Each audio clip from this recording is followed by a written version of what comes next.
President Donald Trump says that he had great talks with Russia and Ukraine, and there is a good possibility of ending the war. Trump may soon hold in-person peace talks in Saudi Arabia with Russian President Vladimir Putin. However, the push for peace has major hurdles ahead. White House correspondent Owen Jensen reports.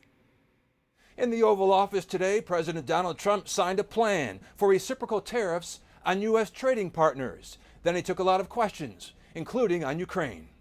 At the White House, President Donald Trump addresses the now growing possibility of ending the fighting in Ukraine. Somebody said, I should have called Zelensky first. I don't think so. I mean, we have to find out whether or not Russia wants to make a deal. I know that Zelensky wants to make a deal. Trump says the killing must stop. The Ukraine war has to end. The young people are being killed at levels that nobody's seen since World War II, and it's a ridiculous war. I don't see any way that a country in Russia's position could allow them, just in their position, could allow them to join NATO.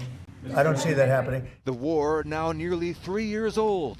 Thousands dead or wounded on both sides. Ukrainian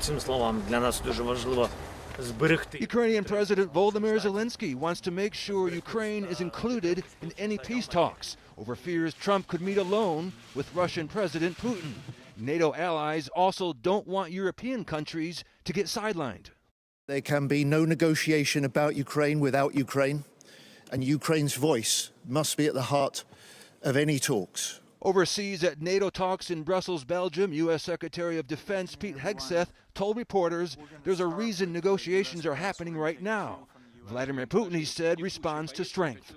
We have the perfect deal maker at the table from a position of strength to deal with both Vladimir Putin and Zelensky. No one's going to get everything that they want. Understanding who committed the aggression in the first place. NATO Secretary General said when talks start, Ukraine must be in the best possible position. He also warned about Putin. He is a strong negotiator. He is very unpredictable. But in the end, if we want to get to a peace deal, we need him there because he was the one starting this war of aggression against your country. Meanwhile, Russia's foreign minister says the Biden administration abandoned dialogue and diplomacy. Says people should not be surprised that Trump and Putin had a, quote, normal conversation.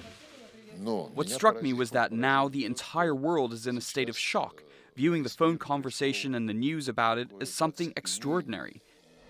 And in an effort to seek peace in Ukraine, tomorrow Vice President J.D. Vance and Secretary of State Marco Rubio will sit down with the Ukrainian president at the Munich Security Conference.